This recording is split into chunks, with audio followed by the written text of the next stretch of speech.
വരുമനവധി കഷ്ടം നമുക്ക് ധരണിയിൽ, കുരിശെടുത്തു പരനെ നിത്യം അനുഗമിക്കണം. വരുമനവധി കഷ്ടം നമുക്ക് ധരണിയിൽ, കുരിശെടുത്തു പരനെ നിത്യം അനുഗമിക്കണം. യേശു ക്രിസ്തുവിൽ ഭക്തിയോടെ ജീവിപ്പാൻ ആശിച്ചിടുന്നവർക്ക് പീഡയുണ്ട് നിർണയം. യേശു ക്രിസ്തുവിൽ ഭക്തിയോടെ ജീവിപ്പാൻ ആശിച്ചിടുന്നവർക്ക് പീഡയുണ്ട് നിർണയം. ഇപ്പോൾ നാം ശ്രവിച്ചുകൊണ്ടിരിക്കുന്നത് മോർണിംഗ് വോയിസ് എന്ന ആത്മീയ ശുശ്രൂഷ.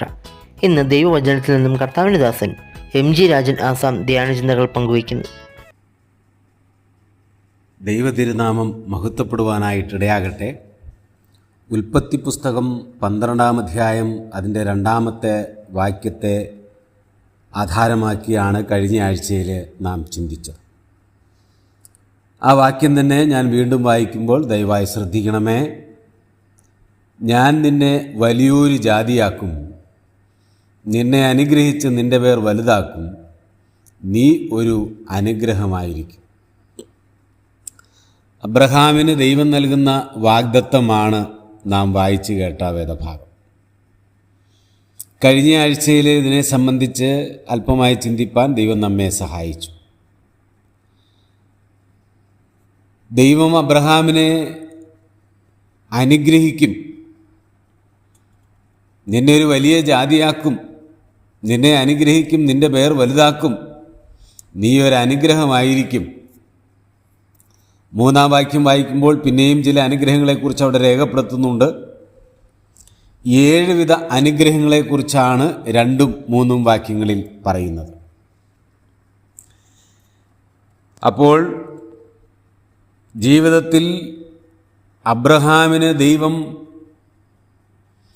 വിളിച്ച് വേർതിരിച്ച് കൽദയപട്ടണമായ ഊരിൽ നിന്ന്, വിഗ്രഹങ്ങളുടെ നടുവിൽ നിന്ന് വിശ്വാസത്തിൻ്റെ ചുവടുകൾ വെച്ച് മുമ്പോട്ട് വരുവാനായിട്ട് അബ്രഹാമിന് ആ നിലകളിൽ ദൈവത്തിൻ്റെ വിളിക്ക് മനസ്സ് വയ്ക്കുകയും അബ്രഹാം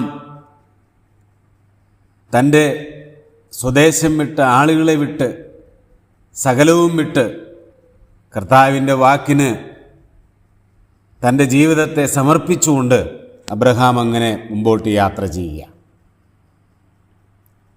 അപ്പോൾ ദൈവം പറയുന്നു, ഞാൻ നിന്നെ അനുഗ്രഹിക്കും എന്ന്. എല്ലാവർക്കും ആഗ്രഹമുണ്ട് ദൈവത്തിൻ്റെ അനുഗ്രഹം ലഭിക്കണമെന്ന്. ദൈവത്തിൻ്റെ അനുഗ്രഹം വേണ്ടാത്ത ആരും തന്നെ ലോകത്തിലില്ല. എല്ലാവിധ അനുഗ്രഹങ്ങളും നൽകണമേ എന്നാണ് എല്ലാ മനുഷ്യരുടെ ആഗ്രഹവും പ്രാർത്ഥനയും. ദൈവമേ, ശരീരത്തിന് സുഖവും സൗഖ്യവും ആരോഗ്യവും ഉണ്ടാകണം, അത് മനുഷ്യൻ്റെ ആഗ്രഹമാണ്, പ്രാർത്ഥനയാണ്. ബുദ്ധിയും ജ്ഞാനവും വിവേകവും ഉണ്ടാകണം, അതും പ്രാർത്ഥനയാണ്. നല്ല കുടുംബജീവിതം ഉണ്ടാകണം, നല്ല തലമുറകൾ ഉണ്ടാകണം, അതും മനുഷ്യൻ്റെ ആഗ്രഹവും പ്രാർത്ഥനയുമാണ്. നല്ല സമ്പൽ സമൃദ്ധി ഉണ്ടാകണം, ധനപരമായിട്ട് യാതൊരുവിധ പ്രതിസന്ധിയും ഉണ്ടാകാതെ വലിയ ധനാഢ്യന്മാരായി ജീവിക്കണം, നല്ല വീടുണ്ടാകണം, നല്ല വാഹനങ്ങളുണ്ടാകണം, നല്ല ജോലി വേണം, നല്ല പേരും പെരുമയും വേണം, നല്ല സ്ഥാനങ്ങൾ വേണം. അങ്ങനെ എല്ലാവരും നല്ലത് നല്ലത് നല്ലത് എന്നാഗ്രഹിക്കുന്നവരാണ്. അപ്പോൾ ദൈവം അബ്രഹാമിനോട് പറയുന്നത് ഞാൻ നിന്നെ അനുഗ്രഹിക്കുമെന്ന്. എന്ന് പറഞ്ഞതുപോലെ നമ്മളെല്ലാം ആഗ്രഹിക്കുകയാണ്, അനുഗ്രഹിക്കണമേ അനുഗ്രഹിക്കണമേ എന്ന്. ഇവിടെ ദൈവം അബ്രഹാമിൻ്റെ ആഗ്രഹത്തെ അല്ല കാണിക്കുന്നത്. അബ്രഹാം ദൈവത്തോട് പറഞ്ഞില്ല, ദൈവമേ നീ എന്നെ അനുഗ്രഹിക്കണമേ എന്ന് പറഞ്ഞില്ല. പിന്നെയോ ദൈവം അബ്രഹാമിനോടാണ് പറഞ്ഞത്, ഞാൻ നിന്നെ അനുഗ്രഹിക്കും എന്ന്.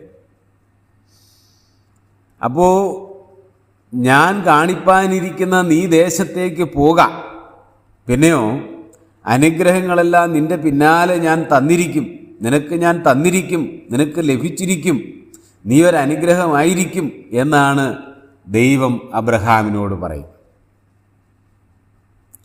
ദൈവത്തിൻ്റെ വാക്ക് കേട്ട് അബ്രഹാം യാത്ര തിരിച്ചു എന്നുള്ളത് വളരെ സന്തോഷകരമായ കാര്യമാണ്. അപ്പോൾ അബ്രഹാമിൻ്റെ ജീവിതത്തിൽ അനുഗ്രഹിക്കുമെന്ന് പറഞ്ഞ ദൈവം അനുഗ്രഹം നൽകിയോ അതെയോ നൽകിയില്ലയോ അത് നാം തിരിച്ചറിയണ്ടേ? ദൈവം വാക്ക് പറഞ്ഞാൽ മാറാത്തവനാണ്. ദൈവം മുഖപക്ഷം കാണിക്കുന്നവനോ വാക്കുമാറുന്നവനോ അല്ല. ദൈവത്തിന് തൻ്റെ സ്വഭാവം ത്യജിക്കുവാനായിട്ടും കഴിയുകയില്ല. അപ്പോൾ ദൈവം വാക്കുമാറിയോ? ദൈവം വാക്കുമാറിയിട്ടില്ല. ദൈവം പറഞ്ഞ അനുഗ്രഹങ്ങളൊക്കെ അബ്രഹാമിൻ്റെ ജീവിതത്തിൽ ദൈവം നൽകി. അതുകൊണ്ട് അബ്രഹാമിന് തൻ്റെ ജീവിതത്തിൻ്റെ ഒടുവിൽ തിരിഞ്ഞ് എൻ്റെ കർത്താവെ, നീ എന്നെ പറ്റിച്ചല്ലോ, അല്ലെങ്കിൽ നീ പറഞ്ഞ വാക്ക് പാലിച്ചില്ലല്ലോ എന്ന് ഒരിക്കലും പറയാൻ ഇടവരുന്നില്ല. അബ്രഹാം അങ്ങനെ പറഞ്ഞിട്ടുമില്ല. അബ്രഹാമിൻ്റെ ജീവിതത്തിൽ അബ്രഹാമിന് ദൈവത്തോട് പരാതിയുമില്ല. എന്നാൽ ഈ അബ്രഹാമിൻ്റെ ജീവിതം മുഴുവനും അനുഗ്രഹമായിരുന്നോ? അതെങ്ങനെയായിരുന്നു? അത് നമ്മൾ അറിയണ്ടയോ? ഈ അധ്യായത്തിൻ്റെ തന്നെ 10-ാം വാക്യം നാം വളരെ ശ്രദ്ധയോടെ വായിക്കേണ്ടതാണ്. 10-ാം വാക്യം അവിടെ ഇങ്ങനെയാണ്: ദേശത്ത് ക്ഷാമമുണ്ടായി. ദേശത്ത് ക്ഷാമം കഠിനമായി തീർന്നതുകൊണ്ട് അബ്രഹാം മിസ്രൈമിൽ ചെന്ന് പാർപ്പാൻ അവിടേക്ക് പോയി. നോക്കണേ, അബ്രഹാമിനെ അനുഗ്രഹിക്കും എന്ന് പറഞ്ഞ് കൽദേ പട്ടണമായ ഊരിൽ നിന്ന് ദൈവത്തിൻ്റെ വാക്ക് കേട്ട് ഇറങ്ങിത്തിരിച്ച അബ്രഹാമിൻ്റെ ജീവിതത്തിൽ സമൃദ്ധിയോ അല്ലെങ്കിൽ നല്ലൊരു പേരോ ഒരനുഗ്രഹമോ അല്ല ആദ്യം വന്നത്. പിന്നെ എന്താ ആദ്യം സംഭവിച്ചത്? അബ്രഹാം പാർത്ത ദേശത്ത് ക്ഷാമമുണ്ടായി എന്ന. ഇനി അവിടെ അങ്ങ് നിർത്തിയായിരുന്നെങ്കിൽ ആ ക്ഷാമം ചെറുതായിരുന്നു എന്ന് നമുക്ക് ചിന്തിക്കാം. എന്നാൽ അങ്ങനെയല്ല. വീണ്ടും ദൈവത്തിൻ്റെ ആത്മാവ് ആവർത്തിച്ചവിടെ എഴുതിയിരിക്കുകയാണ്: ദേശത്ത് ക്ഷാമം കഠിനമായി തീർന്നതുകൊണ്ട് അബ്രഹാം മിസ്രൈമിൽ ചെന്ന് പാർപ്പാൻ അവിടേക്ക് പോയി. അബ്രഹാം പാർത്ത ദേശത്ത് ക്ഷാമം അതികഠിനമായി, താമസിക്കാൻ പറ്റാത്ത വിധത്തിൽ ഭയങ്കരമായ ക്ഷാമം. ആ ദേശത്ത് താൻ ആയിരുന്നിടത്ത് തനിക്ക് പാർക്കാൻ കഴിയാത്ത വിധത്തിൽ ക്ഷാമം.